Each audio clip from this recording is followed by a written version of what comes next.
Yeah, definitely we're going to see a lot of 80s coming up, and it's not unusual to see 80s this time of year. If you look at La Crosse, typically the average last day of 80s is around early October. We've had 90s up to September too, so we could still see some 80s through October, but we're going to see a stretch of it, maybe 5, potentially 6 days of it here just coming up. But the good news that is, otherwise we still got the morning fog, low clouds, typical fall stuff that we see near the rivers. That'll continue Wednesday, tomorrow morning, Thursday morning. There even could be Friday morning too. Warm through the weekend, 80s, and this continues all the way through Monday before we have another cold front that'll come through. And the thing is, dry. We even have less cloud cover. Everything is scooting even further southeast, so I think less cloud cover through the weekend into Monday, but it'll definitely stay dry for most of the region. The precipitation will probably stay well south into Florida. Otherwise, we've got this system that kind of just fell apart as it approaches us. It's going to fall. It's going to continue to dive southeastward. It's going to actually impact what is going to be the hurricane eventually. Otherwise, the system to the southeast is pushing up to the north. So all in all, we had a few cloud cover today, but we're going to have really clearing skies. Here's a tropical storm that eventually will be the hurricane that we mentioned. It is traveling up towards the Big Bend, and eventually it'll make its way slowly up towards about central Indiana as we get closer to Saturday morning. And that's about how close it'll get to our area. But fog, we've dealt with it the last couple mornings, will continue. Really about 5 to 6, you start seeing it form in the river areas. And then between about 6 and 8 a.m. is when the visibility is the worst. Typically you get down to 1 to 2 miles.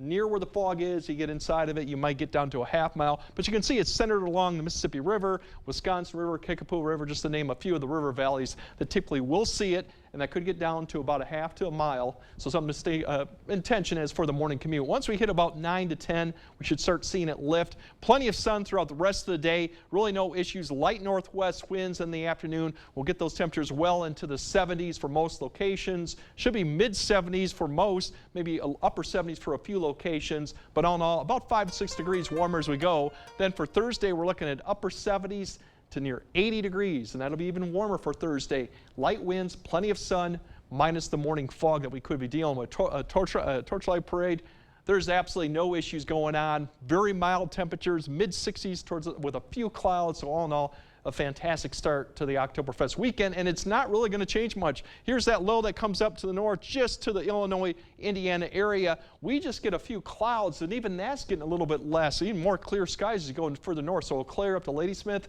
probably clear skies throughout most of the weekend. Then we have a cold front, but this one front really kind of stalls out. Even by Sunday, most of the cloud cover is to the south. So Sunday still looks even better now too, and we'll probably see those temperatures continue until we got another cold front out to the west that'll come through as we get closer to early next week. And that you can see with the temperatures, all 80s after Wednesday until we get to next Tuesday and Wednesday, when we'll fall back to where we should be after a cold front comes through. So basically dry and warm. That's about the only two things. So can't complain. Now you definitely can't complain this time of year.